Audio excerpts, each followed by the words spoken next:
ان الذین کفروا، بے شک وہ لوگ جنہوں نے کفر کیا، اشارہ ہے اہل مکہ کی طرف، وَيَصُدُّونَ عَن سَبِيلِ اللَّهِ، اور وہ روکتے ہیں اللہ کے راستے سے۔ سبیل سے مراد یہاں دین ہے، یعنی اللہ کے دین کی طرف آنے سے لوگوں کو روکتے ہیں۔ وَالْمَسْجِدِ الْحَرَامِ، اور مسجد حرام سے، یعنی مسجد حرام کی طرف جانے، وہاں عمرہ اور حج کرنے سے لوگوں کو روکتے ہیں۔ جیسا کہ آپ جانتے ہیں کہ اہل مکہ نبی صلی اللہ علیہ وسلم کی مخالفت میں خود مکہ کے اندر جب مسلمان تھے، انہیں حرم میں بلند آواز سے قرآن پڑھنے اور دیگر عبادات کو بجا لانے سے روکتے تھے، اور جب آپ مدینہ بھی تشریف لے آئے، یعنی ہجرت کے بعد اور صلح حدیبیہ کے موقع پر جب آپ نے عمرے کا ارادہ کیا، تو جب بھی لوگوں نے آپ کو وہاں داخل ہونے سے روکا۔ اور مسجد حرام سے مراد یہاں پورا حرم ہے، جز بول کر کل مراد لیا گیا ہے۔ جز کس کو کہتے ہیں؟ ایک حصے کو۔ تو مسجد حرام سے مراد صرف مسجد نہیں بلکہ مکہ بھی ہے، یعنی مکہ میں داخل ہونے سے روکتے ہیں۔ اور مسجد حرام تو ہے ہی، یعنی مسجد میں عبادت سے بھی اور شہر میں داخل ہونے سے بھی۔ الذی، وہ جو، جعلناہ، بنایا ہے ہم نے اس کو، کس کو؟ مسجد حرام کو۔ کیا بنایا ہے؟ عبادت گاہ، عبادت کا مقام، للناس، سب لوگوں کے لیے، اور سب لوگوں سے مراد یہاں مسلمان ہیں۔ سواء، برابر ہیں، دو طرف سے برابر کے لیے لفظ استعمال ہوتا ہے۔ سواء العاکف فیہ، العاکف مقیم، رہنے والا، باشندہ۔ عکوف کہتے ہیں کسی جگہ جم کر رہنے کو، یعنی وہاں کے ریزیڈنس۔ والباد، اور باہر سے آنے والا، باد با دال واو سے بادیہ نشین، بد بدوی اسی سے ہے، یعنی باہر سے آنے والے، وہاں رہنے والے نہیں بلکہ دوسرے ملکوں سے آنے والے۔ ان دونوں کا حق اس مسجد میں عبادت کرنے کا برابر ہے۔ اگرچہ یہ مسجد مکہ میں ہے، لیکن عبادت صرف اہل مکہ ہی نہیں بلکہ باہر سے آنے والے بھی اس میں اسی طرح کر سکتے ہیں۔ کوئی یہ نہیں کہہ سکتا کہ یہ مکہ والوں کا حق زیادہ ہے، یا عربوں کا حق اس پہ زیادہ ہے، یا قریش کا حق زیادہ ہے، یا کسی خاص قبیلے یا گروہ کا زیادہ ہے۔ نہیں، سب کا ہے، سب کا برابر حق ہے۔ سواء العاکف فیہ والباد، ومن یرد، اور جو ارادہ کرے گا، فیہ، اس میں، یعنی اس مسجد میں، بالحاد، الحاد کا، الحاد کا لفظ لحد سے ہے، اور لحد کس کو کہتے ہیں؟ بغلی قبر کو، ایک طرف کو جو کھودی جاتی ہے گڑھا کھودنے کے بعد۔ تو الحاد سے مراد ہوتا ہے صحیح رستے سے ہٹ جانے، یعنی سیدھے رستے سے ہٹ جانا، کج روی اختیار کرنا، گمراہی اختیار کرنا۔ اور یہ گمراہی دو طرح سے ہو سکتی، ایک تو بالکل بے دین ہو جانا، اسی لیے عام طور پر ملحد کس کو کہتے ہیں؟ بے دین شخص کو، جس کا کوئی دین نہ ہو۔ اور الحاد سے مراد بے دینی کے علاوہ کسی بھی طرح کی گمراہی، خواہ وہ دین کے نام پر ہی کیوں نہ ہو، جیسے شرک اہل عرب نے یا اہل مکہ نے اسے اپنا دین بنا رکھا تھا، یعنی شرکیت اور طریقوں کو۔ تو جو کوئی ارادہ کرے گا اس میں الحاد کا، یعنی بے دینی کا یا شرک کا، بظلم، ساتھ ظلم کے، تو مراد ہے کسی بھی قسم کا گناہ۔ پھر نذقہ، ہم چکھائیں گے اس کو، ذائقہ سے، ذال واو قاف روٹ، من عذاب علیم، دردناک عذاب میں سے۔ یعنی جو شخص بھی اس حرم میں، اس مسجد میں ظلم کے ساتھ، گناہ کے ارادے سے، الحاد کا سوچے گا بھی، تو ہم اس کو دردناک عذاب کا مزہ چکھائیں گے۔ تو اس سے کیا پتہ چلتا ہے کہ حرم مکہ کو، اور خاص طور پر مسجد حرام کو، اللہ تعالیٰ نے ایک پرامن جگہ بنایا ہے اور عبادت کی جگہ بنایا ہے۔ کسی کے لیے اس بات کی اجازت نہیں کہ وہ وہاں پر کوئی ایسا کام کرے جو اس کے غرض تعمیر کے خلاف ہو، کہ جس مقصد کے لیے اس کو بنایا گیا تھا، مقرر کیا گیا تھا، اس کے علاوہ کچھ اور ہو۔ اسی لیے آپ دیکھتے ہیں کہ الحاد اور گناہ کے کام اور ظلم و ستم کے کام تو دور کی بات، وہاں کے جانوروں، انسانوں یعنی عبادت کرنے والوں، دیگر رہنے والوں اور جانوروں اور دیگر مخلوق کو تکلیف دینا منع ہے، حتیٰ کہ پودے اکھیڑنا، گھاس توڑنا بھی منع ہے سوائے اذخر کے۔ نہ وہاں فوج کشی کی اجازت ہے، لہذا نہ وہاں فوج کشی کی اجازت ہے، نہ کسی لڑائی جھگڑے کی، قتل و غارت کی، حتیٰ کہ بغیر ضرورت کے ہتھیار اٹھانا بھی وہاں منع ہے، کہ ہتھیار اٹھا کے چل نہیں سکتے۔ اگر کوئی مجرم بھی حرم میں آ کے پناہ لے لے تو وہاں اس کو اس کا انتقام لینے والا پکڑ نہیں سکتا یا مار نہیں سکتا۔ وہاں کے جانور بھی محفوظ ہیں، نہ ان کا شکار کیا جا سکتا ہے، نہ شکار کے لیے ہانکا جا سکتا ہے۔ یہ بھی نہیں کر سکتے کہ وہاں سے ان کو ڈرا دھمکا کے یا بھگا کے باہر لے جائیں حرم کے تاکہ پکڑ سکیں، ان کو بھی خوف زدہ کرنا منع ہے۔ پھر اسی طرح پودے، درخت وغیرہ، یہاں تک کہ مکہ میں کوئی گری پڑی چیز اٹھانا بھی منع ہے، الا یہ کہ کوئی اٹھانے والا مالک کو پہچانتا اور وہ اس تک پہنچا دے۔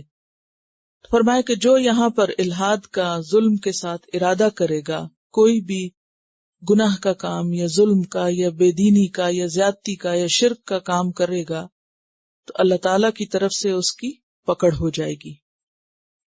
اور پھر خاص طور پر لوگوں کو یہاں عبادت سے روکنا اور ان کی عبادت میں کسی قسم کی مداخلت کرنا یا خلل اندازی کرنا، یہ بھی منع ہے۔ البقرہ 217 میں آپ پڑھ چکے ہیں، وَصَدٌّ عَن سَبِيلِ اللَّهِ وَكُفْرٌ بِهِ وَالْمَسْجِدِ الْحَرَامِ وَإِخْرَاجُ أَهْلِهِ مِنْهُ أَكْبَرُ عِندَ اللَّهِ، یہ سب کیا ہے؟ کبیرہ گناہ ہے۔ وَإِذْ بَوَّأْنَا لِإِبْرَاهِيمَ مَكَانَ الْبَيْتِ، اور جب مقرر کر کے دیا ہم نے، بوّأ کا لفظ جو ہے با واو حمزہ سے ہے، بوءن لوٹنے کو بھی کہتے ہیں اور مختلف چیزوں کے سازگار ہونے کو بھی، مساوی ہونے کو بھی، یعنی برابر کرنے کو، ہموار کرنے کو۔ وَإِذْ بَوَّأْنَا لِإِبْرَاهِيمَ مَكَانَ الْبَيْتِ، اور جب ہموار کیا ہم نے، یعنی مقرر کر کے دی ہم نے جگہ، متعین کیا ہم نے مقام، لِإِبْرَاهِيمَ ابراہیم علیہ السلام کے لیے، مکان البیتی بیت کا مقام یعنی کعبہ کی جگہ، کیونکہ طوفان نوح کے بعد کعبۃ اللہ گر گیا تھا اور اس کے نشان بھی ختم ہو چکے تھے۔ ابراہیم علیہ السلام کو جب اللہ تعالیٰ نے حکم دیا اس گھر کی تعمیر کرنے کا تو انہیں نہیں معلوم تھا کہ اس کی اصل جگہ کون سی ہے، تو اللہ تعالیٰ کے حکم سے اس گھر کو انہی بنیادوں پہ اٹھایا جانا تھا جو روز اول سے اس کے لیے مقرر کی گئی تھی، تو اس کی نشاندہی خود اللہ تعالیٰ نے کی اور خود جگہ مقرر کی کہ یہاں اس رخ کا، اس سائز کا اتنا گھر بنے گا، تو اس کی طرف اشارہ ہے۔ یعنی گھر کی تعمیر، اور تعمیر بھی عبادت کی غرض سے، اور اس کے لیے اللہ نے خود مقام مقرر کیا۔ وَإِذْ بَوَّأْنَا لِإِبْرَاهِيمَ مَكَانَ الْبَيْتِ، اور غرض تعمیر کیا تھی؟ اللہ تشرک بی شیئا، کہ نہ تم شریک کرنا میرے ساتھ کسی بھی چیز کو۔ یہ گھر کس لیے بناؤ؟ کہ یہاں شرک نہ ہو۔ آپ جانتے ہیں کہ ابراہیم علیہ السلام عراق کے رہنے والے تھے اور وہاں نمرود کی بادشاہت تھی، وہاں کا سرکاری مذہب شرک تھا۔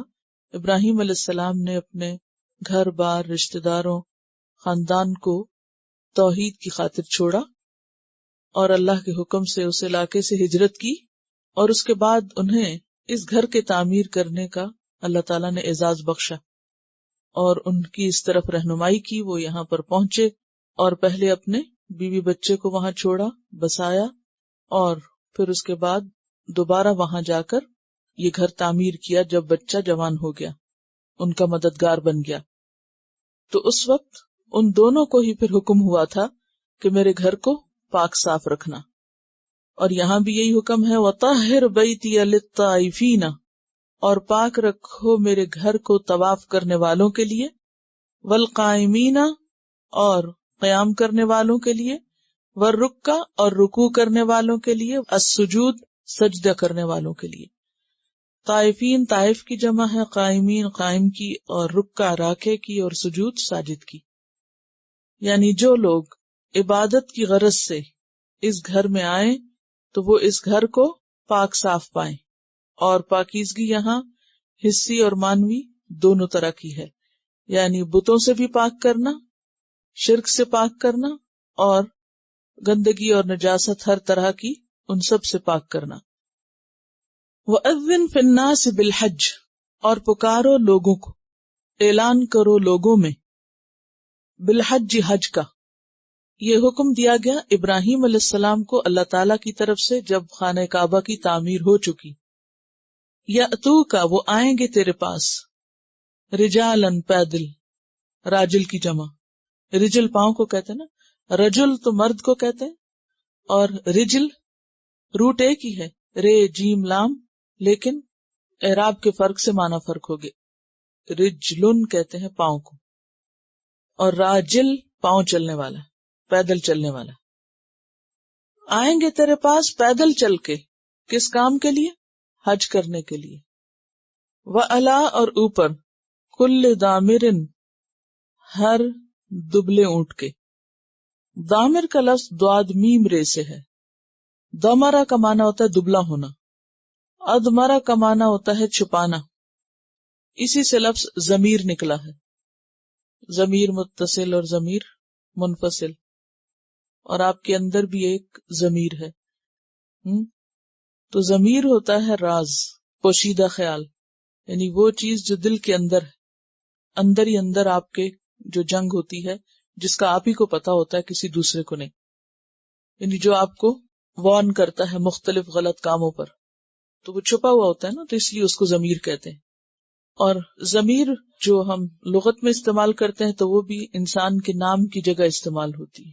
یعنی کسی کا نام اگر نہ لینا ہو تو اس نے کہا، اس نے کہا، وہ لوگ ایسے ہیں، یہ لوگ ایسے ہیں، تو یہ کیا ہے، آپ کیا کر رہے ہیں؟ چھپا رہے ہیں نا ان کی اصلیت کو، تو اس کی جگہ کیا استعمال کر رہے ہیں؟ ضمیر استعمال کر رہے ہیں. تو دامر دبلے اور پتلے کے لیے استعمال ہوتا ہے. علی کل دامرن مراد یہاں دبلے اونٹ ہیں کہ جن کے پیٹ اندر لگ گئے ہوں چل چل کے، اور جن کی کمر پتلی ہو گئی ہو سامان اٹھا اٹھا کے. وعلی کل دامرن یعنی طویل سفر کی وجہ سے جو اونٹ بالکل لاغر ہو چکے ہوں، ان کی طرف اشارہ ہے کہ لوگ ہر حال میں آئیں گے، طویل سفر کر کے آئیں گے، اتنے سفر کریں گے کہ ان کے اونٹ کمزور ہو چکے ہوں گے. یاتینا آئیں گے، من کل فجن ہر راستے سے. اور فج کون سا راستہ ہوتا ہے؟ فج کس کو کہتے ہیں؟ دو پہاڑوں کے درمیان کشادہ راستہ، وادیاں. اور یہاں مراد راستہ ہے عمیق، گہرے. عمیق کا لفظ جو ہے عین میم قاف سے، عمق گہرائی کو کہتے ہیں. جو چیز گہری ہوتی ہے وہ انسان کی پہنچ سے دور ہوتی جاتی ہے یا نہیں. مثلاً اگر آپ کو کسی جگہ سے کچھ اٹھانا ہو تو اگر وہ گہرائی میں ہو تو کیا ہوتا ہے؟ زیادہ گہرائی زیادہ دوری ہوتی ہے. ٹھیک ہے، تو فجن عمیق سے مراد گہرا راستہ نہیں، گہرے سے مراد یہاں دور کا ہے. ویسے بھی اگر آپ دیکھیں تو زمین جو ہے وہ جس شکل میں ہے تو اس میں جو دور کے علاقے ہیں وہ کس طرح ہوتے ہیں؟ ایک طرح سے نیچے کو چلتے چلے جاتے ہیں. اگر آپ گلوب کو دیکھیں تو مکہ جو ہے وہ جس مقام پر ہے وہ ایک طرح سے وسط ہے، درمیانی جگہ ہے، اور کچھ علاقے اسے بالکل نچلی طرف کو ہیں، کچھ اوپر کی طرف کو ہے. تو اس سے مراد دور دراز علاقے ہیں، یعنی گہرائی میں. جب کعبہ کی تعمیر ہو گئی تو اللہ تعالیٰ نے حضرت ابراہیم کو حکم دیا کہ لوگوں میں اب حج کے لیے اعلان عام کر دیں کہ وہ یہاں حج کے لیے آئیں. حضرت ابراہیم علیہ السلام نے عرض کیا کہ یا اللہ میری آواز کون سنے گا؟ میں اس بیابان وادی میں لوگوں کو پکاروں، میری آواز ان تک کہاں پہنچے گی؟ اللہ تعالیٰ نے فرمایا تم اعلان کرو، آواز پہنچانا میرا کام ہے. تو ابراہیم علیہ السلام نے ایک پہاڑ پہ چڑھ کر پکارا کہ لوگو اللہ نے تم پر حج فرض کیا ہے، لہذا حج کو آؤ. اور اللہ تعالیٰ نے ہر اس شخص اور روح تک یہ آواز پہنچا دی جس کے لیے حج مقدر تھا، اور اس روح نے اس پر لبیک کہہ دیا. تو جس نے لبیک کہا ہوا ہے وہ پہنچ کے رہے گا جیسے بھی. اسی لیے آپ نے دیکھا ہوگا کہ بعض اوقات لوگوں کے وسائل بالکل ایسے نہیں ہوتے اور کوئی امکانات بھی نہیں ہوتے کہ اچانک حج کا ایک سلسلہ بن جاتا ہے، یا اللہ تعالیٰ دل میں ڈال دیتا ہے اور انسان کے اندر ایک شوق اور تڑپ لگ جاتی، انسان دعائیں مانگنے لگتا ہے، پھر اللہ تعالیٰ راستے بھی بنا دیتا ہے. کیونکہ ویسے بھی شوق اور محبت کا سفر ہے تو وہ یہی دیکھتا ہے کہ کون کس جذبے سے آتا ہے. پھر فرمایا لِيَشْهَدُوا مَنَافِعَ لَهُمْ، تاکہ وہ دیکھیں، حاضر ہوں، منافع منفعت کی جمع، نفع دیکھیں، لہم جو ان کے لیے ہے. یعنی اللہ نے اس بیابان میں یہ گھر جو بنایا ہے یہ ایک مقصد کے لیے بنا ہے اور اس میں بہت برکتیں رکھی ہیں. جیسے کہ ایک اور جگہ پر آتا ہے نا کہ مبارکن کا لفظ آتا ہے شاید. بہرحال تو وہ برکتیں اور وہ فائدے جو اللہ نے اس گھر میں وہاں رکھے ہیں اور اس کے آس پاس کی زمین پہ رکھے ہیں، اللہ تعالیٰ چاہتے یہ ہیں کہ لوگ یہاں پہنچیں اور ان سے فائدہ اٹھائیں. یہ فائدے دو طرح کے ہیں، دینی بھی اور دنیاوی بھی. دینی فائدے کیا ہیں کہ انسان وہاں پہنچ کر اپنا ایک فریضہ ادا کرتا ہے. حج جو ہے فرض عبادت ہے.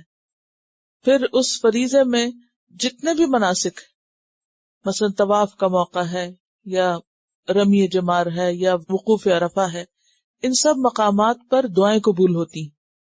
پھر زمزم کا پینا انسان کے لیے ایک طرف روحانی فائدہ اپنے اندر رکھتا ہے، دوسری طرف جسمانی صحت کا سبب بھی ہے. وہ زمزم پیتے ہوئے دعا کرنا جو ہے وہ بھی قبول ہوتا ہے. ایک ایک نماز کا ثواب 1,00,000 نمازوں کے برابر ہو جاتا ہے. کتنا بڑا دینی فائدہ ہے. دنیاوی فائدوں میں آپ دیکھیے کہ انسان کی معلومات میں بے پناہ اضافہ ہوتا ہے، کیونکہ اس کا جو واسطہ ہے وہ مختلف طرح کے لوگوں سے پڑتا ہے. بہت سے کلچر، بہت سے رنگ، زبانیں، لوگوں کے رہن سہن کے طریقے، یہ سب کچھ انسان وہاں دیکھتا ہے اور سیکھتا ہے ان سے. اس کے ذہن میں وسعت آتی ہے. جب انسان کسی ایک ہی جگہ پر رہتا ہے تو اس کا حساب ایسا ہو جاتا ہے جیسے وہ اردو میں ایک محاورہ ہے، کنویں کا مینڈک. کنویں کا مینڈک یہ سمجھتا ہے کہ دنیا جو ہے وہ کہاں ہے، بس کنویں میں، اور ایک ہے سمندر میں رہنے والے یعنی جانور. تو اب جو وسعت اور گہرائی سمندر کے اندر وہ کنویں کے اندر تو نہیں. لیکن جس نے سمندر دیکھا نہ ہو تو وہ کنویں پہ ہی خوش رہتا ہے. تو مسلمان کے لیے اللہ تعالیٰ نے حج جیسا فریضہ اس پر رکھ کر اس کے اندر وسعت پیدا کرنے کے لیے اسے اپنے علاقے، اپنے شہر، اپنے گھر، اپنے کاروبار اور اپنی روٹین سے باہر نکال کے ایک سمندر میں پھینکا. وہ ایک سمندر کی طرح ہے جگہ کہ جہاں انسانوں کا بھی ایک سیلاب ہوتا ہے اور طرح طرح کے کھانے اور طرح طرح کے کلچر اور رنگ اور تہذیبیں اور لباس، اور پھر ان سب کے ساتھ مل کر عبادت کرنا انسان کو بہت کچھ سکھاتا ہے. پھر یہ ہے کہ حج کے سفر میں تجارت بھی منع نہیں ہے. تو بہت سے لوگ اپنے فریضے کی ادائیگی کے ساتھ ساتھ تجارت بھی کرتے ہیں اور اپنے حج کا خرچ اسی سے نکال لیتے ہیں. پھر اسی طرح تاریخی مقامات ہیں، وہاں پہنچ کر آپ اپنی تاریخ کو جس طرح سیکھتے ہیں اور سمجھتے ہیں کہ ہجرت کا سفر کیا تھا. مکہ سے مدینہ جاتے ہوئے جو فیلنگ ہوتی ہے، جب آپ حج کے لیے جاتے ہیں تو مدینہ کا سفر بھی کرتے ہیں تو وہاں پر بھی آپ بہت سے تاریخی مقامات دیکھتے ہیں، سیر و سیاحت بھی ہے. عورتوں کے لیے تو خاص طور پر آپ صلی اللہ علیہ وسلم نے جہاد کا ثواب بتایا حج کرنے کو کہ جہادکن الحج. عورت کے لیے حج کا فریضہ ادا کرنا عبادت بھی ہے اور اس کے علاوہ جہاد کا ثواب بھی ہے اس میں. تو یہاں پر کیا فرمایا، لِيَشْهَدُوا مَنَافِعَ لَهُمْ، یہ نکلیں اور دیکھیں کہ ان کے لیے کیا کیا فائدے ہیں. اور خاص طور پر قربانی کے جانوروں کا گوشت، کھانے پینے کی وافر مقدار، یہ سب بھی فائدے ہیں. لہذا فوراً پھر قربانی کی بات کی گئی، قربانی کا ذکر کیا گیا. وَيَذْكُرُ اسْمَ اللَّهِ، اور ذکر کریں اللہ کا نام، فی ایام معلومات، معلوم دنوں میں. معلوم دنوں سے مراد یہاں ایک تو ایام ذوالحج ہیں، عشرہ ذوالحج جو پہلا عشرہ اور اس کے علاوہ ایام تشریق 10، 11، 12، 13، تو گویا پہلی ذوالحج سے لے کر 13 تاریخ تک پیک سیزن ہوتا ہے حج کا اور عبادت کا. تو اس میں خاص طور پر اللہ کا نام لینا، اور پھر علی ما رزقہم من بہیمۃ الانعام، ایام تشریق میں قربانی کے جانوروں پر اللہ کا نام لینا، اس کی طرف اشارہ ہے یہاں. وَيَذْكُرُ اسْمَ اللَّهِ فِي أَيَّامٍ مَّعْلُومَاتٍ عَلَىٰ مَا رَزَقَهُم مِّن بَهِيمَةِ الْأَنْعَامِ. یہاں تک بات پوری ہوتی کہ اوپر اس کے جو رزق دیا ان کو، کس نے؟ اللہ نے. کس شکل میں؟ بہیمۃ الانعام، چوپائے مویشیوں کی شکل میں. بہیمہ کا لفظ پیچھے پڑ چکے ہیں، انعام بھی سورۃ الانعام گزر چکی. بہیمہ بہم سے ہے، مبہم بھی اسی سے ہوتا ہے، چوپائے کے لیے لفظ استعمال ہوتا ہے. اور انعام کیا ہے؟ مویشی جانور. تو مویشی جانوروں کی شکل میں اللہ نے جو رزق دے رکھا ہے اس پر اللہ ہی کا نام لے. یعنی اہل عرب بتوں کے نام پہ قربانی کرتے تھے، تو اب کیا بتایا جا رہا ہے کہ تم کیا کرو؟ اللہ کے نام پہ قربانی کرو. فَكُلُوا، قربانی کر کے کیا کرو؟ کھاؤ. پس کھاؤ منہا، اس میں سے. کس میں سے؟ قربانی کے جانور میں سے، یعنی ان کے گوشت مراد ہے. وَأَطْعِمُوا، اور کھلاؤ کس کو؟ البائس، بھوکے کو، محتاج کو، مصیبت زدہ کو. الفقیر، فقیر کو، محتاج کو. فَكُلُوا مِنْهَا وَأَطْعِمُوا الْبَائِسَ الْفَقِيرَ، کھاؤ اس میں سے خود بھی اور کھلاؤ بھوکے محتاج کو. یعنی قربانی کا گوشت خود بھی کھانا چاہیے اور دوسروں کو بھی کھلانا چاہیے. یہاں صرف 2 کا ذکر ہے، جبکہ بعض صحابہ کے عمل سے کیا پتہ چلتا ہے کہ دوستوں، رشتہ داروں اور غیر محتاجوں کو بھی دیا جا سکتا ہے. یعنی ضروری نہیں کہ صرف محتاج کو ہی دیا جائے، بلکہ محتاج کے علاوہ غیر محتاج کو بھی دیا جا سکتا ہے. ثم لیقضوا، پھر چاہیے کہ دور کریں، تفثہم، اپنا میل کچیل. یعنی حج کے بعد احرام کھولیں تو نہائیں دھوئیں، بال صاف کریں، ناخن کاٹیں. تفس کہتے ہیں میل کچیل کو جو غبار کی وجہ سے ہوتا ہے، اور اس کے علاوہ زائد بال اور بڑھے ہوئے ناخن، یہ بھی تفس شمار ہوتے ہیں. 3 چیزیں، مٹی، میل کچیل، دوسرے زائد بال جو جسم کے وہ بال ہیں جن کو اتارنا ضروری ہے، اور بڑھے ہوئے ناخن. اس میں آپ دیکھیے کہ میل کچیل تو سب کو بظاہر نظر آتا ہے، مثلا مٹی پڑ گئی، اور حج کے بہت سے مقامات ایسے ہیں کہ جہاں پر آپ کو زمین پہ سونا پڑتا ہے، یا بہت سے لوگ اکٹھے چل رہے ہوتے ہیں تو غبار بھی اڑتا ہے، چاہے آپ گاڑیوں میں بند ہوئے، کسی بھی طرح مٹی آپ پہ پڑتی. پھر اسی طرح چونکہ احرام باندھتے ہی آپ کو اس بات کی اجازت نہیں رہتی کہ آپ اپنے بال کاٹ سکیں یا توڑیں یا یہ کہ ناخن کاٹیں. تو پھر جب انسان احرام سے باہر آئے تو اس کے لیے کیا حکم دیا گیا یہاں کہ وہ اپنے میل کچیل دور کرے اور اپنے جسم سے ان چیزوں کو دور کر دے جن کو دور کرنے کا حکم دیا گیا. ایک حدیث کی روح سے یہ پتہ چلتا ہے کہ کچھ چیزیں فطرت کے خصال میں سے ہیں، اور فطرت کے خصال میں سے کیا چیزیں ہیں؟ قص الشوارب، مونچھوں کا کترنا، یعنی مونچھیں زیادہ نہیں بڑھنی چاہیے. نتف الابط، بغلوں کے بال اتارنا، بلکہ نوچنے کا لفظ آ رہا نتف. وحلق العانہ، اور زیر ناف بالوں کا موڑنا. حلق ہوتا ہے اس طرح سے موڑنا، یعنی بلیڈ یا اس طرح یا کوئی بھی ایسی چیز. اور اسی طرح ناخن کاٹنا، یعنی زائد ناخن جو ہیں وہ بھی نجاست شمار ہوتے ہیں. اور خاص طور پر آپ دیکھیں کہ اگر ناخنوں کو آپ غور کریں تو آپ سب اس وقت دیکھیں اپنے اپنے ناخن، کہ ناخن جو ہوتا ہے یہ جہاں سکن اور ناخن آپس میں جڑتے ہیں تو کچھ حصہ وہ ناخن کے نیچے آ جاتا ہے اور اس پر ہوا نہیں لگتی، اور ہوا نہ لگنے کی وجہ سے کیا ہوتا ہے؟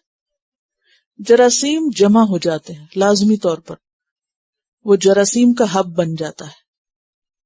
اور انسان چونکہ ہاتھوں کو ہر جگہ استعمال کرتا ہے، ہر کام آپ ہاتھوں سے ہی کرتے ہیں، اپنے جسم کی نجاست بھی ہاتھوں سے صاف کرتے ہیں، خاص طور پر الٹے ہاتھ سے، بائیں ہاتھ سے.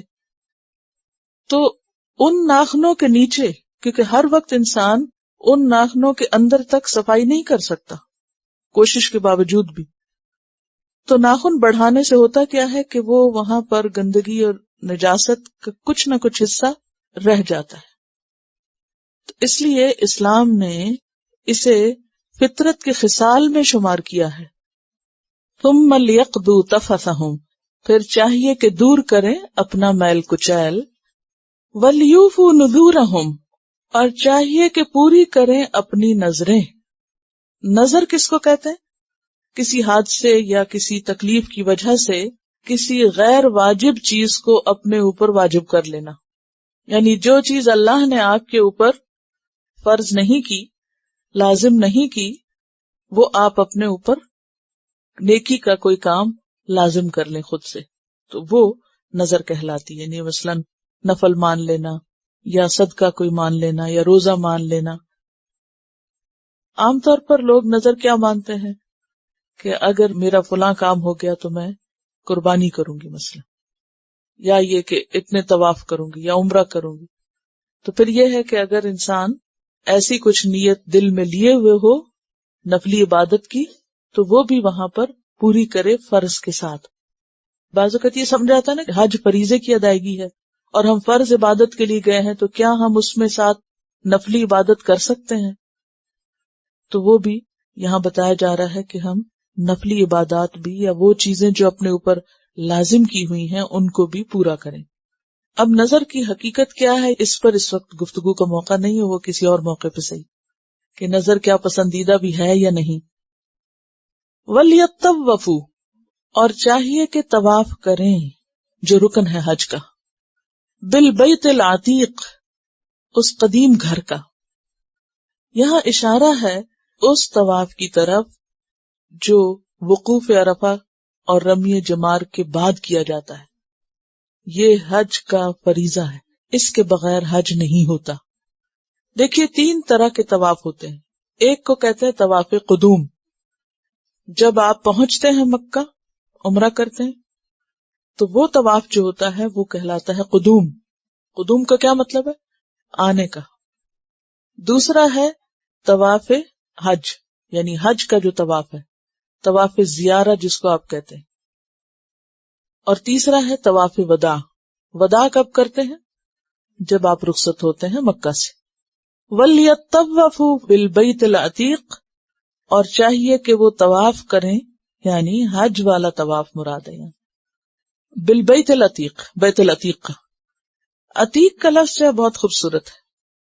عتیق پرانے کو بھی کہتے ہیں، معزز کو بھی کہتے ہیں، اور آزاد کے لیے بھی لفظ استعمال ہوتا ہے کہ یہ گھر آزاد گھر ہے، اس پر کسی کا قبضہ نہیں ہو سکتا، نہ کسی بادشاہ کا اور نہ ہی کسی خاندان کا کہ کوئی اس کو اپنی پرسنل پراپرٹی بنائے. کہ یہ گھر سب کا سانجھا گھر ہے، یہ اللہ کا گھر ہے. تو عتیق آزاد کے معنوں میں بھی اور عتیق معزز کے معنوں میں بھی. ترمذی کی روایت میں ہے آپ صلی اللہ علیہ وسلم نے فرمایا بیت اللہ کا نام بیت العتیق اس لیے ہوا کہ اس پر کبھی کوئی غالب نہیں ہوا، یعنی یہ گھر ہمیشہ آزاد رہا. حتیٰ کہ یاجوج ماجوج کی یورش کے بعد بھی قیامت تک بیت اللہ کا طواف اور حج آزادانہ طور پر ہوتا رہے گا. یعنی یاجوج ماجوج وہاں نہیں داخل ہو سکیں گے، جبکہ وہ ہر طرف پھیل جائیں گے، تباہی لائیں گے. بالکل جب قیامت قریب ہوگی تو اس وقت کعبہ گرایا جائے گا. حضرت عائشہ فرماتی کہ آپ نے فرمایا قیامت کے قریب ایک لشکر کعبہ پر چڑھ آئے گا. جب وہ بیضاء کے کھلے میدان میں پہنچیں گے تو سب کے سب اول سے آخر تک زمین میں دھنسا دیے جائیں گے. یہ بخاری کی روایت ہے. البتہ بالکل قیامت کے نزدیک ایک چھوٹی پنڈلیوں والا کالا حبشی کعبہ کو گرانے آئے گا اور وہ اس کو گرا دے گا. آپ نے فرمایا گویا میں کعبہ کے گرانے والے کو دیکھ رہا ہوں، یعنی آپ کو دکھایا گیا وہ شخص، ایک کالا پھڈا، یعنی قدم کے اگلے حصے کو قریب اور ایڑیوں کو دور کر کے چلنے والا آدمی، اس کا ایک ایک پتھر اکھیڑ رہا ہے. بالکل، یعنی اس کے بعد پھر قیامت آ جائے گی. تو عتیق کا ایک معنی آزاد ہے، دوسرا معنی قدیم ہے، یعنی اول بیت وضع للناس للذی ببکۃ مبارک، پہلا گھر جو دنیا میں تعمیر ہوا تھا عبادت کے لیے وہ کیا تھا؟ کعبہ تھا. ملائکہ نے پہلے تعمیر کی، پھر آدم علیہ السلام نے، پھر اس کے بعد. تو یہ قدیم اس معنی میں بھی ہے، اور پھر مکرم اور محترم کے معنی میں بھی. وَلْيَطَّوَّفُوا بِالْبَيْتِ الْعَتِيقِ، چاہیے کہ وہ طواف کریں بیت عتیق کا. ذَلِكَ، یہ. وَمَن يُعَظِّمْ، اور جو بڑا سمجھے گا، تعظیم کرے گا. یعظم کس سے ہے؟ عین زوئے میم. اور جو عظمت کرے گا یعنی بڑا سمجھے گا، کس کی؟ حرمات اللہ، اللہ کی حرمتوں کی. حرمت ہے رے میم سے ہے، حرم اسی سے ہے، حرام بھی اسی سے. حرام کس کو کہتے ہیں؟ جس سے روکا جائے. جو اللہ کی حرمتوں کی یعنی جن سے روکا جاتا ہے کہ ان کو پامال نہ کرنا، تعظیم کرے گا، عزت کرے گا. فہوا، پس وہ، خیر اللہ، بہتر ہے اسی کے لیے. کس کے لیے؟ تعظیم کرنے والے کے لیے.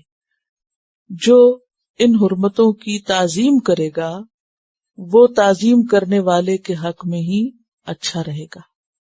عند ربہ، اس کے رب کے ہاں، یعنی اللہ کے ہاں بھی اس شخص کا مرتبہ بلند ہوگا جو اللہ کی ممنوع اور محترم چیزوں کی تعظیم کرے گا. وَأُحِلَّتْ لَكُمُ الْأَنْعَامُ، اور حلال کیے گئے تمہارے لیے انعام. کیا؟ مویشی جانور. کیا کیا اس میں شامل ہوتا ہے؟ اونٹ، گائے، بھیڑ، بکری. جب تک اونٹ شامل نہ ہو تو انعام نہیں کہلاتے. الا، مگر، ما یتلا علیکم، جو پڑھے گئے تم پر. کہاں؟ سورۃ المائدہ 3 میں. حرمت علیکم المیتۃ والدم ولحم الخنزیر وما اہل لغیر اللہ بہ والمنخنقۃ والموقوذۃ والمتردیۃ والنطیحۃ وما اکل السبع وسب. فاجتنبوا الرجس، پس بچو رجس سے. یہ حرمات اللہ کی تھوڑی سی وضاحت اور ہو جائے کہ کن کن چیزوں کی حرمت ضروری ہے. نمبر 1 تو خود کعبۃ اللہ کی. جعل اللہ الکعبۃ البیت الحرام، اللہ نے کعبہ کو محترم گھر بنایا ہے. تو حرمات اللہ میں سب سے پہلے خود کعبہ ہے. پھر المسجد الحرام، اللہ نے خود اس کو کیا کہا؟ مسجد حرام. پھر البلد الحرام، وہ کون سا ہے؟ کیا دلیل ہے آپ کے پاس کہ وہ حرمت والا ہے؟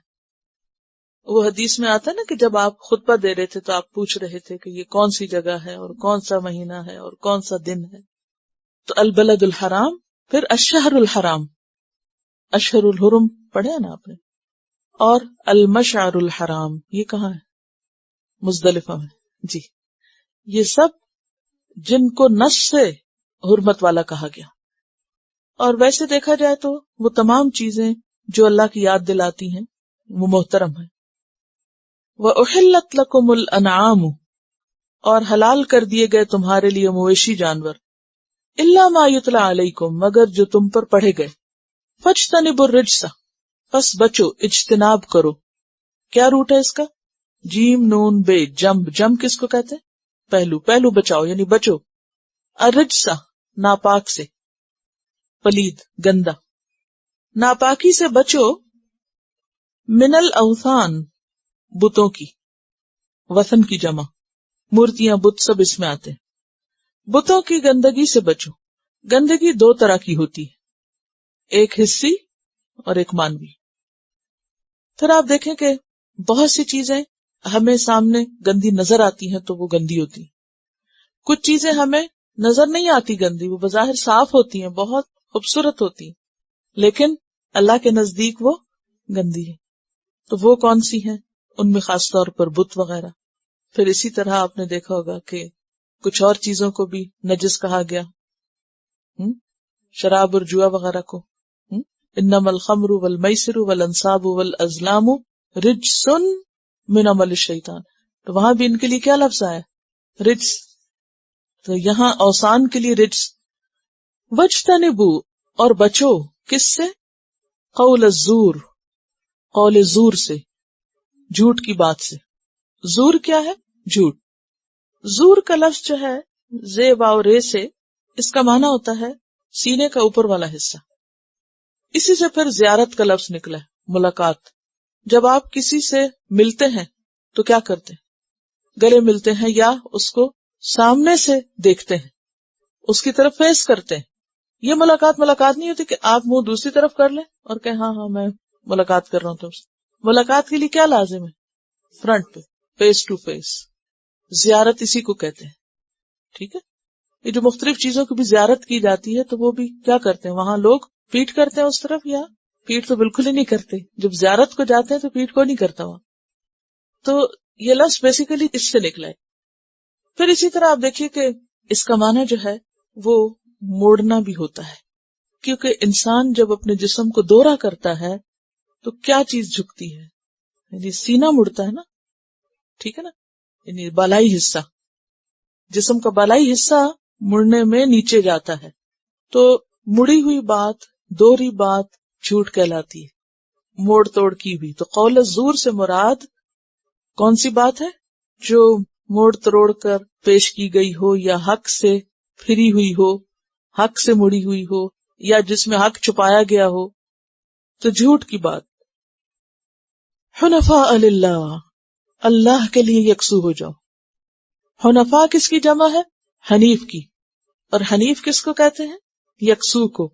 حنفا کہتے ہیں استقامت کو بھی، استقامت اختیار کرنا، حق پہ جم جانا. تو ایمان اور استقامت اسی وقت آ سکتی جب انسان منافقت سے نکلتا ہے، اور منافقت کی پہلی علامت جھوٹ ہے. تو جھوٹ سے نکل کر انسان استقامت کے رستے پہ آ سکتا ہے.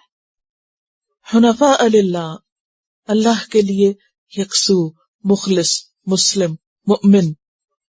غیر مشرکین بہ، اس کے ساتھ شرک نہ کرنے والے. ومن یشرک باللہ، اور جو اللہ کے ساتھ کسی کو شریک کرے گا وہ ایسا ہی ہے فکأنما، پس گویا کہ وہ خر من السماء، گر پڑا آسمان سے. اب اگر کوئی چھت سے گرے، کبھی سنا آپ نے کسی کو کچھ معلوم ہو، کوئی شخص کسی ٹاور سے چھلانگ اس نے لگائی ہو یا کسی عمارت سے کوئی گرا ہو، تو اس کے ساتھ کیا ہوا؟ Assalamu alaikum. I was just talking about this time where this woman just jumped from a nearby building, and we happened to pass by that in the morning when we were going to school, and her body it was just like a puddle of flesh and blood. You could not tell whether this was like a limb or her head or what was what, and her blood was like on nearby cars, and it was just disgusting because you couldn't even tell whether it was a person or an animal.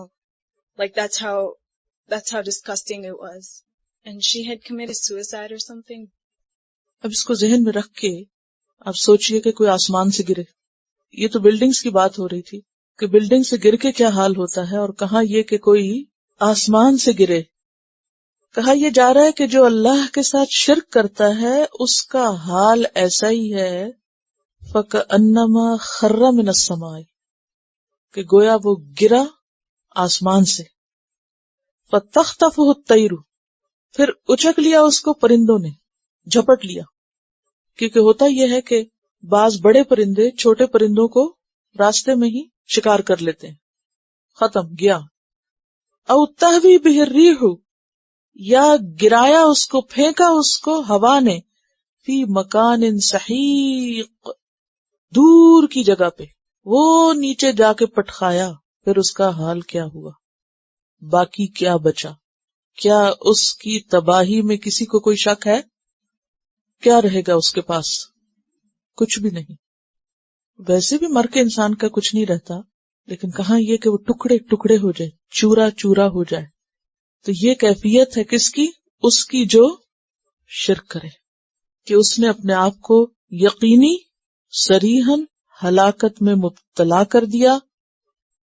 تو بات یہ ہے کہ انسان جب اللہ کو چھوڑ کر کسی اور کے آگے سر جھکاتا ہے، کسی اور پہ توکل کرتا ہے، کسی اور سے نفع یا نقصان کی امید رکھتا ہے، تو اس کے لیے سوائے خسارے کے کچھ بھی نہیں. ایسا شخص یقیناً ہلاکت میں مبتلا ہو کر رہے گا. ذالک، یہ بات، وَمَن يُعَظِّمْ اور جو تعظیم کرے گا شعائر اللہ اللہ کے شعائر کی. شعائر شعیرت ان کی جمع، اور شعیرہ کہتے ہیں علامت کو. جو اللہ کی نشانیوں کی تعظیم کرے گا، یعنی ہر وہ چیز جو اللہ تک ہم کو پہنچائے، جسے دیکھ کے اللہ کی یاد آئے، یا وہ معزز مقامات اور جگہیں اور چیزیں، ان کی جو تعظیم ادب احترام کرے گا، فَإِنَّهَا مِن تَقْوَى الْقُلُوبِ تو بے شک وہ دلوں کے تقوی میں سے ہے. شاعر اللہ کی بات پیچھے بھی ہوئی تھی، سورۃ المائدہ میں بھی آپ نے پڑھا، یا ایھا الذین آمنوا لا تحلوا شعائر اللہ ولا الشہر الحرام ولا الہدی ولا القلائد ولا آمین البیت الحرام. اور پھر سورۃ البقرہ میں بھی. تو شعائر اللہ کیا کیا ہے؟ وہ سارے نشانات، وہ ساری چیزیں جو اللہ کی یاد دلاتی ہیں، جو دین کی قسم کی چیزیں ہیں، دینی یادگاریں ہیں یا دینی علامتیں ہیں. مثلا آپ دیکھیے کہ سب سے بڑی نشانی تو ہمارے سامنے قرآن مجید ہے، یہ اللہ کے شاعر میں سے، اور یہ تو ہے ہی اللہ کا کلام، اس کو چیز تو کہا نہیں جا سکتا، تو اللہ کا کلام ہے. پھر آپ دیکھیے کہ نبی کریم صلی اللہ علیہ وسلم جب وہ موجود تھے لوگوں کے بیچ میں، پھر اسی طرح آپ کی جو احادیث ہیں یا آپ کی جو تعلیمات ہیں، پھر عبادات جو ہیں جیسے نماز ہے، روزہ ہے. روزے کا بھی احترام کرنے کو کیوں کہا جاتا ہے؟ نماز کا بھی احترام ہے کہ کوئی نماز پڑھ رہا ہو تو پاس ہنگامہ نہیں کرنا چاہیے یا مذاق نہیں اڑانا چاہیے. پھر اسی طرح کعبۃ اللہ، پھر مناسک کے حج کے جتنے بھی مقامات ہیں، عرفہ ہے، منی ہے، قربانی کے جانور جس کو خود اللہ نے، ولا الہدی ولا القلائد، یہ سب شاعر اللہ میں سے ہیں. پھر مساجد، کوئی بھی مسجد ہو جہاں اللہ کی عبادت ہوتی ہے. کیا اذان شاعر اللہ میں سے ہے؟ اذان کی تعظیم کیا ہے؟ خاموشی اختیار کی جائے، جواب دیا جائے یا اور باتیں کی جائیں؟ ہم سب اپنے آپ کو سمجھدار کہتے ہیں. پھر تقوی القلوب تو نہ ہوا، کہہ کے اگر چپ کرانا ہو کسی کو تو وہ کیا ہوا؟ وہ تقوی القلوب نہیں. تقوی وہ کیفیت ہوتی ہے جو اپنے اندر سے اٹھتی. قرآن مجید کی تلاوت یہ بھی شاعر اللہ میں سے ہے. جب تلاوت لگی ہو پھر کیا کرنا چاہیے؟ حتیٰ کہ کسی اور کو شی کرنا جو ہے وہ بھی اسی میں شامل ہو جاتا ہے. دراصل یہ چھوٹی چھوٹی چیزیں جو ہوتی ہیں یہ ہمیں آئینہ دکھاتی ہیں کہ ہم ابھی بھی کہاں ہیں. اور اس میں سمجھتی ہوں کہ جو تو حماقت کرتا ہے سو کرتا ہے، دوسرے کو تو کم از کم ساتھ نہیں دینا چاہیے، کیونکہ غلط کام کرنے والے کا ساتھ دینا کیا ہے؟ ویسے ہی شریک ہو جانا. اگر آپ سے کوئی بات کرے بھی تو منہ پہ انگلی رکھ کے بتا دیں تاکہ اسے یاد نہیں تو اسے یاد آ جائے. اگر وہ بھول گیا تو آپ اس کو یاد کرا دیں. یہ تو ہم سب کے اپنے رویے سے ظاہر ہونا چاہیے کہ ہم اس قرآن کو احترام دیتے ہیں، اور جو دے گا اللہ اس کا احترام اور اس کے درجے بلند کرے گا. وہ اپنے ہی لیے اچھا کر رہا ہے، یہ اسی کے تقوی کی علامت ہے. تو میرا خیال ہے کہ اس بات کا آپ خیال رکھیں. پھر حرام مہینے، حج کے مہینے، ماہ رمضان، عیدین، ایام تشریق، جمعہ کی نماز، یہ ساری چیزیں کیا ہیں؟ ان کا نام لیتے ہی کیا یاد آتا ہے؟ اللہ یا اللہ کی عبادت. یہ شاعر اللہ ہے جو ان کی عظمت بیان کرے گا، تعظیم کرے گا، عزت کرے گا. تو یہ کس بات کی علامت ہے؟ کہ اس کے دل میں اللہ کا تقوی ہے، اس کے دل کی اصلاح کی علامت ہے یہ. اب باقی چیزیں تو ایک طرف، قرآن مجید کو آپ لے لیجئے کہ اس کی تعظیم ہم کتنی کرتے ہیں، قرآن مجید کو کس طرح اٹھاتے ہیں، رکھتے ہیں، اس کی حفاظت کیسے کرتے ہیں، اس کے پڑھنے کے طریقے، سب چیزیں اس میں آتی ہیں. بعض اوقات ہم جب قرآن کے طالب علم بنتے ہیں تو طالب علم ہونے کی حیثیت سے ہم جس طرح عام ٹیکسٹ بکس کے ساتھ معاملہ کرتے ہیں، بعض اوقات قرآن مجید کے ساتھ بھی وہی معاملہ شروع کر دیتے ہیں، جو کہ درست نہیں. کہ اس کو پڑھ کے بس کہیں بھی رکھ دیا، اس کے اوپر کونی بھی رکھ لی اور بے دھیانی میں پھلانگ بھی گیا. یہ سب حرمت کے خلاف باتیں ہیں. قرآن مجید جو ہے یہ ایک محترم چیز ہے. اس کو کثرت سے پڑھنے کا مطلب یہ نہیں ہے کہ اس کا جو ادب اور احترام ہے اس کا تقاضا ملوز خاطر نہ رکھا جائے. تو جو رکھے گا، جو اسے جی جان سے لگا کے رکھے گا، جو اس کی قدر کرے گا، جو اس سے محبت کرے گا، تو یہ کس بات کی علامت ہے؟ کہ واقعی اس شخص کے دل میں تقویٰ ہے. اور پھر آپ دیکھیے کہ یہ تو براہ راست ان شاعر کی بات ہے، پھر وہ ساری چیزیں جو اس کے ساتھ انوالو ہو جاتی، حت البصا ان چیزوں کا احترام کرنا چاہیے جس جگہ پر آپ بیٹھ کے پڑھتے ہیں اور جو بھی اور اس سے متعلق چیزیں ہیں. اور پھر آپ دیکھیے کہ پیچھے بھی ہم نے پڑھا کہ جو تعظیم کرتا ہے وہ اسی کے حق میں بہتر ہوتا ہے، اللہ کے نزدیک اسی شخص کا درجہ بلند ہوتا ہے. اور یہاں بھی کیا ہے، اسی شخص کے تقویٰ کی پہچان ہو جاتی ہے. اور پھر آپ کو یاد ہوگا کہ آپ صلی اللہ علیہ وسلم نے حج کے موقع پہ کیا فرمایا، یہ کون سا مہینہ، کون سا شہر، کون سی جگہ، اور پھر اس پہ آپ نے کیا فرمایا کہ مومن کی حرمت ان چیزوں سے بھی زیادہ ہے. تقویٰ اصل میں کیا ہے؟ سیلف کانشیسنس، خود سے خود سوچنا چیزوں کو، یہ نہیں کہ کوئی آپ کو کہے یا دہانی کرائے تو پھر ہی آپ کریں. تو اسی طرح مومن کی جو حرمت ہے، مومن کے لیے حرمت جو ہے وہ بھی بہت اہم ہے. ایک دوسرے کا احترام، ایک دوسرے کے ساتھ اچھا معاملہ. لکم تمہارے لیے، فیہا ان میں یعنی جانوروں میں، منافع بہت سے فائدے ہیں. مثلا انسان ان کا دودھ پیتا ہے، سواری کرتا ہے ان پہ، ان سے مزید نسل حاصل کرتا ہے، ان کی اون، کھال وغیرہ. لکم فیہا منافع الی اجل مسمی، تمہارے لیے ان میں فائدے ہیں ایک مقرر وقت تک کے لیے. اور وقت مقرر یہاں قربانی کا وقت ہے جس کے لیے یہ جانور لے جائے جا رہے ہیں. ثم محلھا، پھر ان کے حلال ہونے کی جگہ. محل جو ہے ظرف مکان ہے، قربان گاہ، ذبح کرنے کا مقام. المائدہ میں آتا ہے ہدی بالغ الکعبہ. ثم محلھا، پھر ان کی حلال گاہ، الی البیت العتیق، پرانے گھر کے پاس ہے، یعنی حرم تک. اور یہاں بیت العتیق جز بول کر کل مراد لیا گیا ہے، یعنی حرم میں. جیسا کہ آپ جانتے ہیں کہ حج کے موقع پر جو جانور قربان کیے جاتے ہیں وہ حرم سے باہر نہیں، حتیٰ کہ اگر حج قران کے ارادے سے اگر کوئی ساتھ لے کے چلا ہو اور وہ خود راستے میں روک دیا جائے تو اس کے لیے کیا ضروری ہے کہ وہ ہدی کعبہ تک یعنی حرم تک پہنچائے.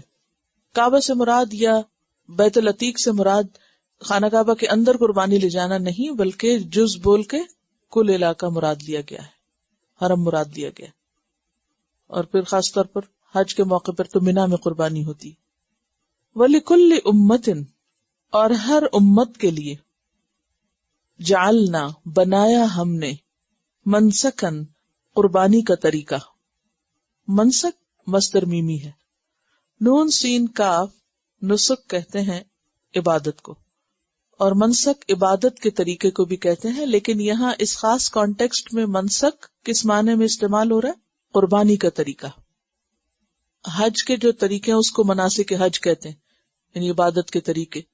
لیکن یہاں چونکہ آیت قربانی سے متعلق ہے اس لیے منسک سے مراد قربانی کا طریقہ ہے. یہاں لیذکروا اسم اللہ، تاکہ وہ ذکر کریں، نام لیں اللہ کا نام، اسم اللہ، علی اوپر، ما جو، رزقہم اس نے رزق دیا ہے ان کو. کن کو؟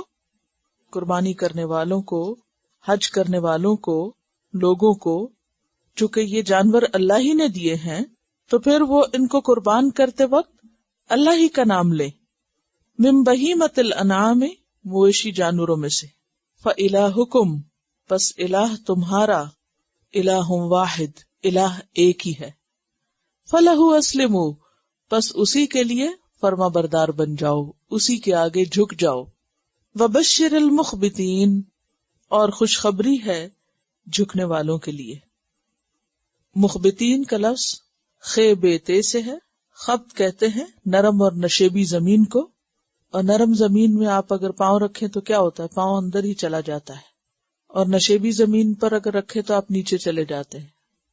تو مخبت وہ شخص ہوتا ہے جو نرم مزاج ہوتا ہے، عاجز مزاج ہوتا ہے، اس کے اندر تواضع ہوتی ہے، سنگ دل، سخت مزاج نہیں ہوتا، اکوموڈیٹو ہوتا ہے، سٹبن نہیں ہوتا.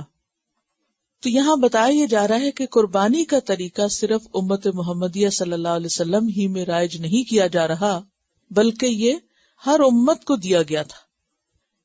صحابہ کرام نے ایک مرتبہ آپ صلی اللہ علیہ وسلم سے پوچھا کہ ما هذه الاضاحی، یہ قربانیاں کیا ہیں؟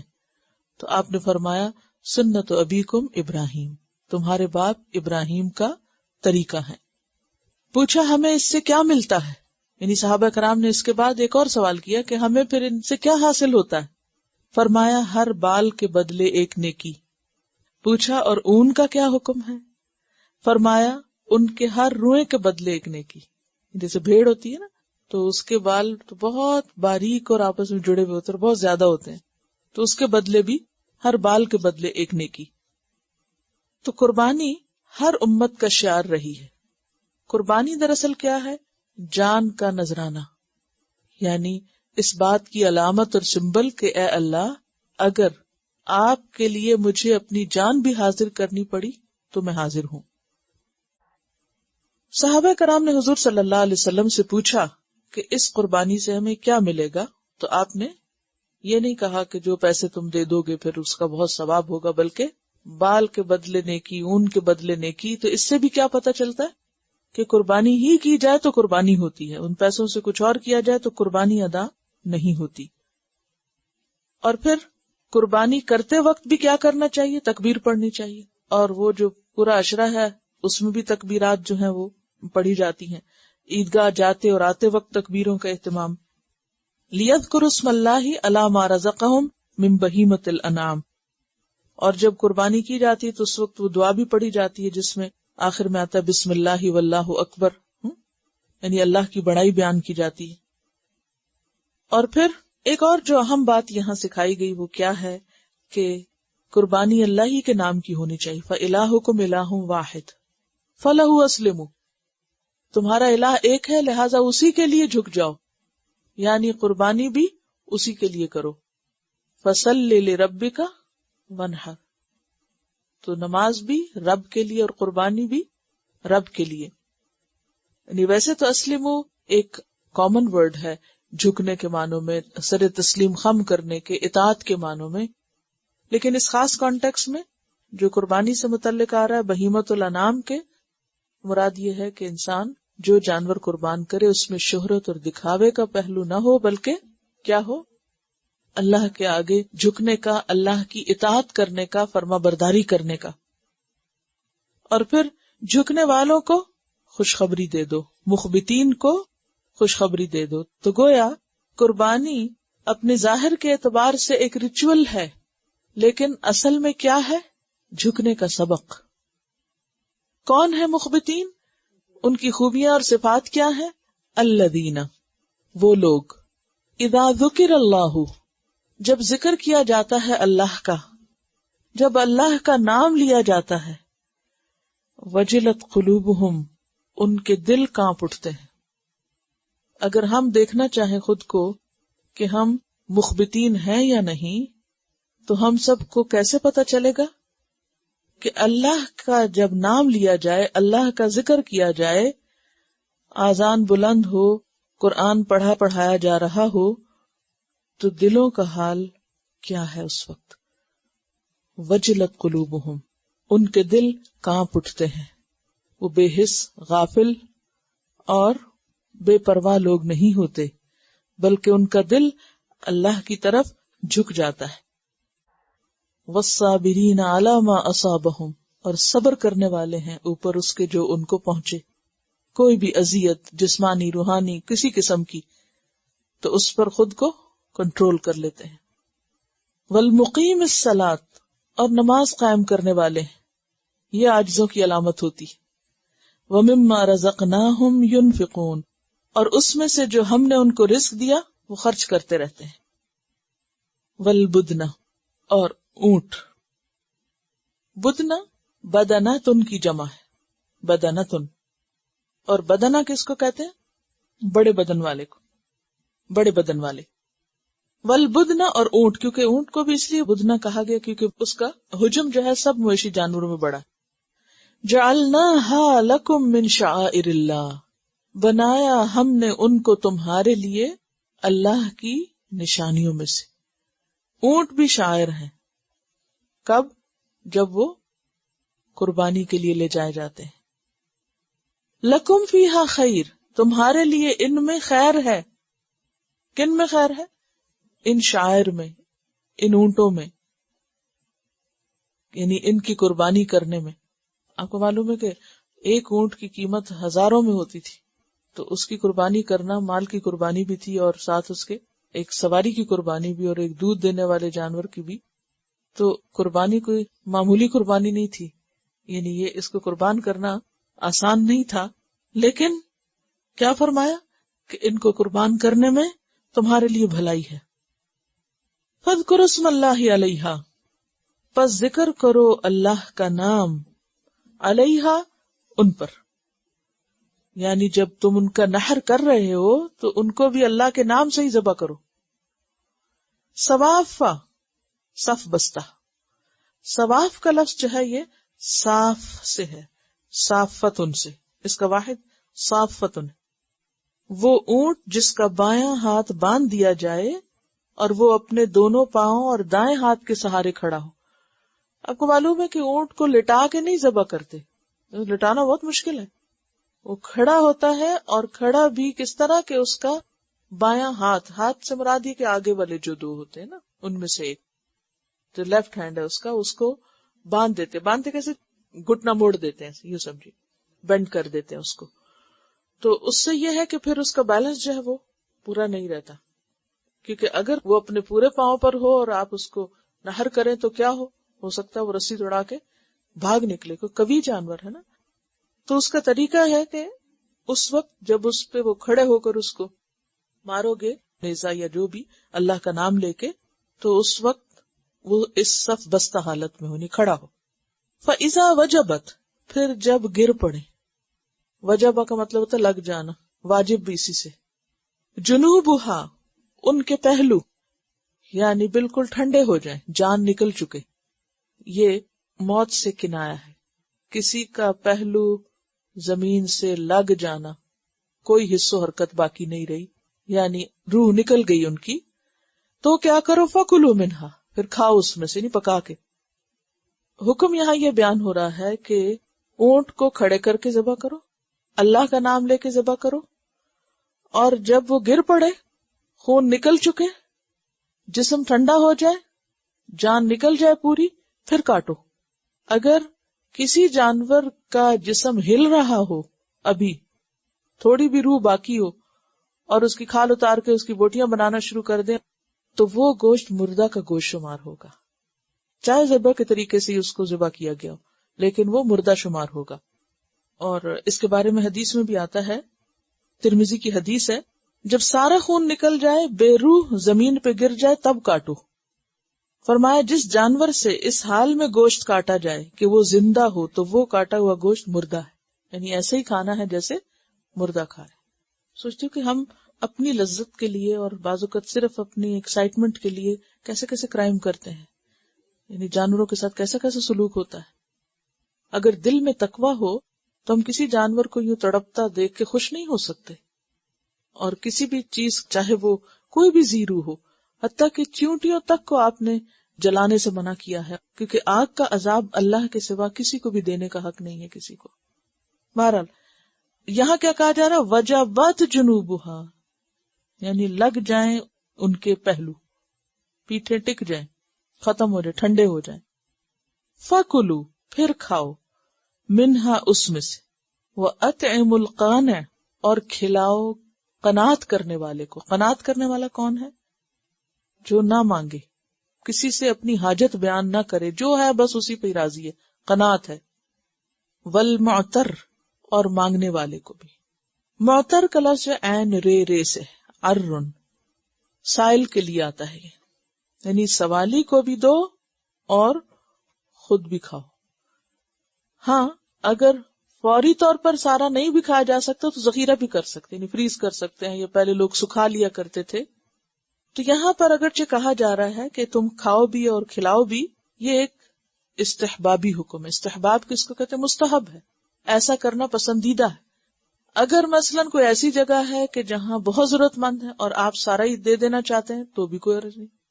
اگر 2 جانور مثلاً کر رہے ہیں تو آپ ایک پورا کا پورا دے دیں اور ایک میں سے خود کھا لیں.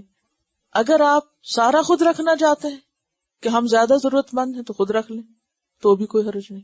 اور اگر آپ خود بھی کھا رہے ہیں، رشتہ داروں کو بھی دے رہے ہیں، غریبوں کو بھی دے رہے ہیں، تو بھی بہت اچھی بات ہے. پھر اس میں آپ دیکھیے کہ جو اپنے لیے جمع کر کے رکھنا ہے، آپ نے فرمایا میں نے تمہیں 3 دن سے زیادہ قربانی کا گوشت ذخیرہ کرنے سے منع کیا تھا. انہیں ابتدا میں اجازت نہیں تھی کیونکہ حالات تنگ تھے، لیکن اب تمہیں اجازت ہے کہ کھاؤ اور جو مناسب سمجھو ذخیرہ کرو. دوسری روایت کے الفاظ ہیں کھاؤ، ذخیرہ کرو اور صدقہ کرو، یعنی اس میں اجازت ہے. یہ بخاری کے الفاظ ہیں، کھاؤ، کھلاؤ اور صدقہ کرو. بعض علماء کہتے ہیں کہ 2 حصے کرنے چاہیے جیسے قرآن میں آیا، کچھ خود اپنے لیے اور کچھ غریبوں کے لیے.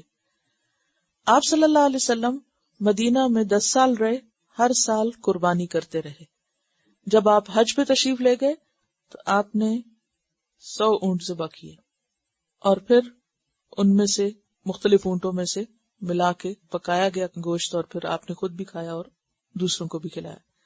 اور پھر اس بات کی اجازت نہیں کہ نماز عید سے پہلے قربانی کی جائے.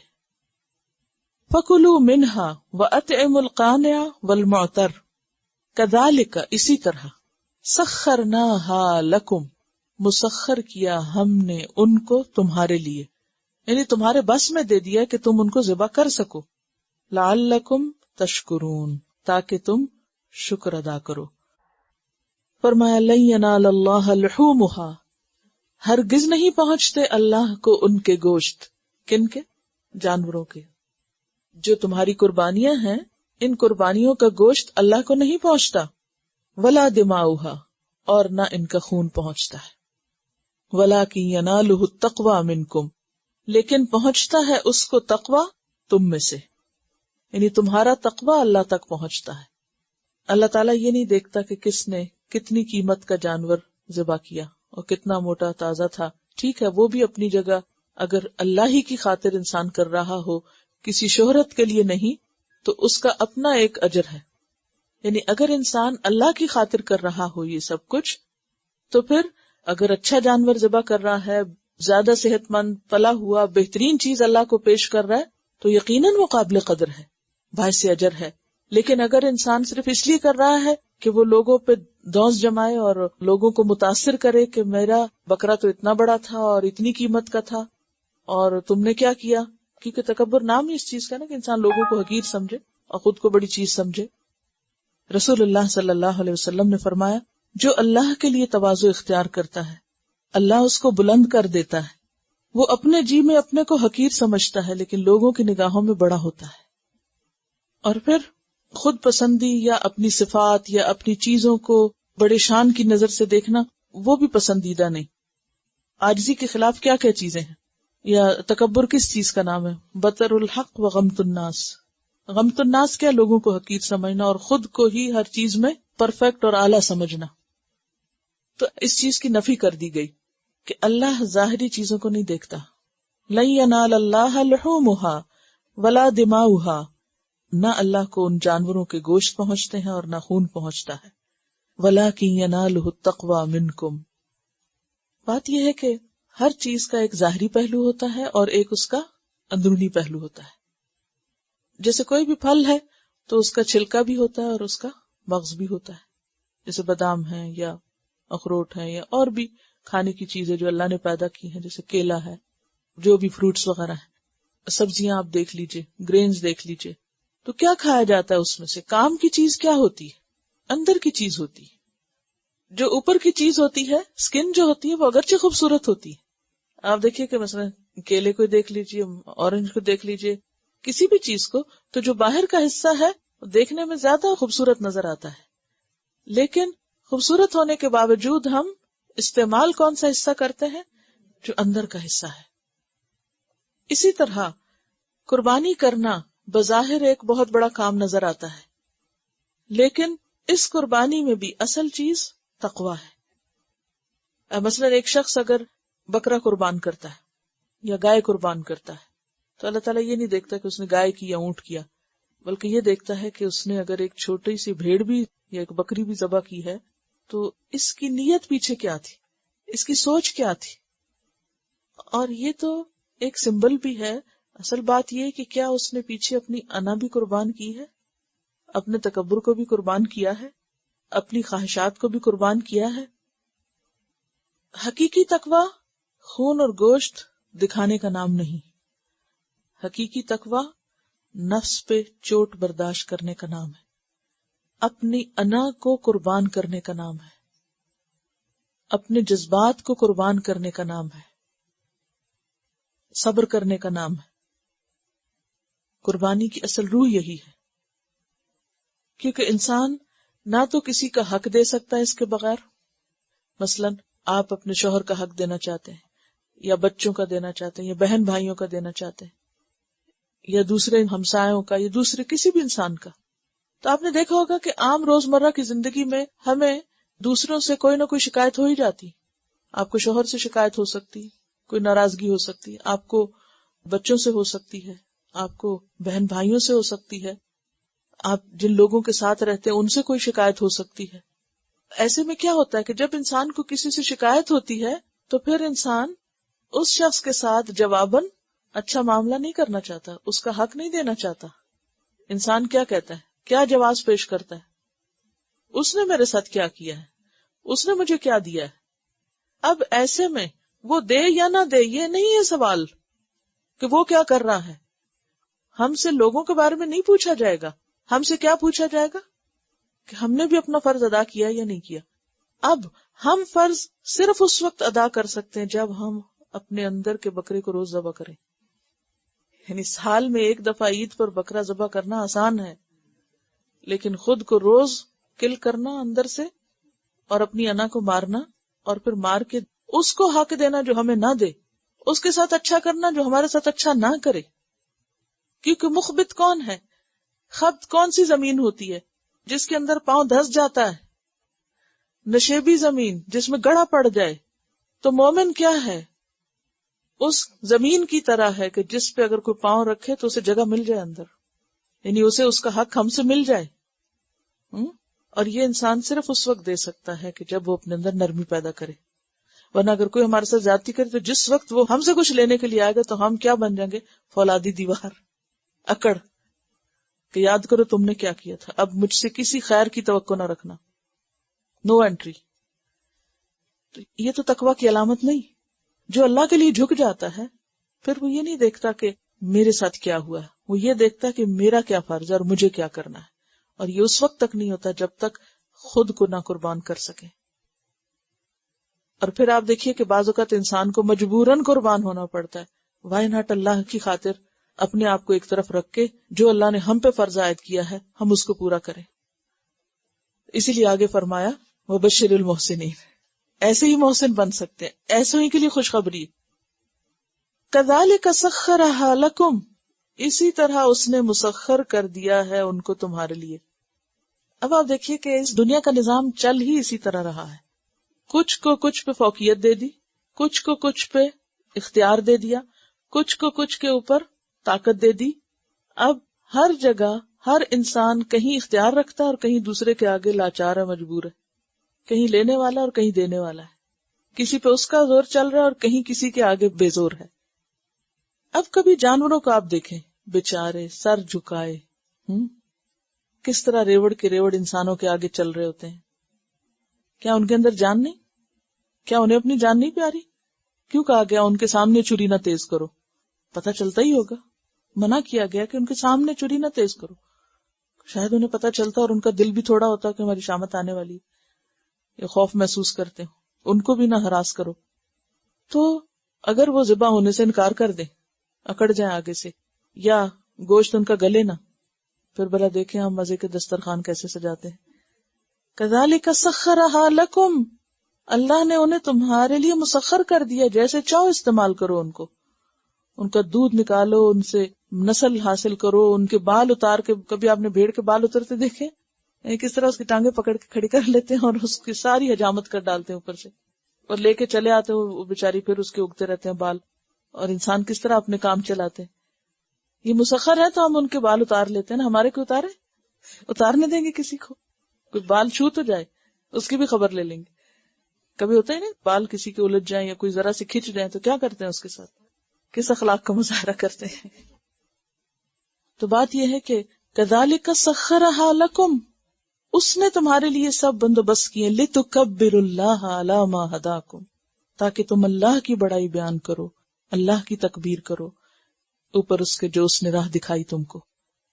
یعنی ان کو نہ تو تم کسی اور کے نام پر ذبح کرو، اور نہ ہی ان کو دکھاوے کے لیے کرو، اور نہ ہی ان کو تکلیف دو، اور نہ ہی ان کو نقصان دو، بلکہ صحیح طریقے پر ان سے کام لو جس طرح اللہ نے تمہاری رہنمائی کی ہے، اللہ کی دی ہوئی ہدایت کے مطابق، اور پھر اس مقصد کو بھی حاصل کرو. یعنی ایک جانور کی قربانی میں کتنی چیزیں انوالو ہیں. ایک جانور پیدا کر کے اللہ نے ہمیں کتنے فائدے دیے ہیں، اور اس سے ہمیں کیا کچھ سکھایا، اور پھر ذبح کرنے کا اور قربانی کرنے کا وقت اور طریقہ اور وہ سب چیزیں مقرر کی. اس کا مطلب یہ ہے کہ یہ ریچول بہت سی حکمتوں سے خالی نہیں، کیونکہ بہت سے لوگ یہ فتویٰ دے دیتے ہیں نا کہ بس کوئی ضرورت نہیں جانور قربان کرنے کی، اور بس کہیں بھی پیسے خیر کے کام میں دے دو تو کافی ہے. تو اس سے یہ سب کچھ کہاں سے حاصل ہوتا ہے؟ کیونکہ وہ جو سارا سین ہے ذبح کا، اور وہ جو سب عمل ہے، اور پھر اس سے جو سبق حاصل ہوتے ہیں، اور جو اس سے انسان کے اندر ایک تبدیلی آتی ہے، وہ مطلوب ہے. وبشر المحسنین، اور خوشخبری دے دو محسنین کو، احسان کرنے والوں کو. صرف جانوروں کو قربان کرنے والے نہیں محسن ہو سکتے، یعنی صرف وہ محسن نہیں کہ جو بکری ذبح کر کے بیٹھ کے کھا لیں اور اٹھ جائیں، بلکہ محسن وہ ہیں کہ جو ان کو ذبح کر کے اوروں کو بھی کھلائیں، اور احسن طریقے سے ذبح کریں، اور پھر اس کے ساتھ ساتھ اللہ کا ذکر اور شکر ادا کریں، اور الٹیمیٹلی اپنے دلوں کو جھکائیں، اپنے اندر نرمی پیدا کریں، اخبات پیدا کریں. تو اس صورت میں 2 دفعہ خوشخبری دی گئی ہے، اور وہ خوشخبری کس کے لیے ہے؟ مخبتین اور محسنین کے لیے. دونوں ہی کا ایک وزن ہے، مخبت اور محسن، عاجز، متواضع، جھکنے والا اور احسان کرنے والا، جو اس کے ساتھ اچھا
نستغفرک ونتوب الیک. السلام علیکم ورحمۃ اللہ وبرکاتہ. Quran vocabulary 100%. The best application to understand Quran. Study with flashcards. Word list. Learn 25% of Quran vocabulary in 7 days. Multiple MCQs to practice and test vocabulary. Single choice. Multiple choice. True false. Bookmark difficult words. Study wrongly answer words.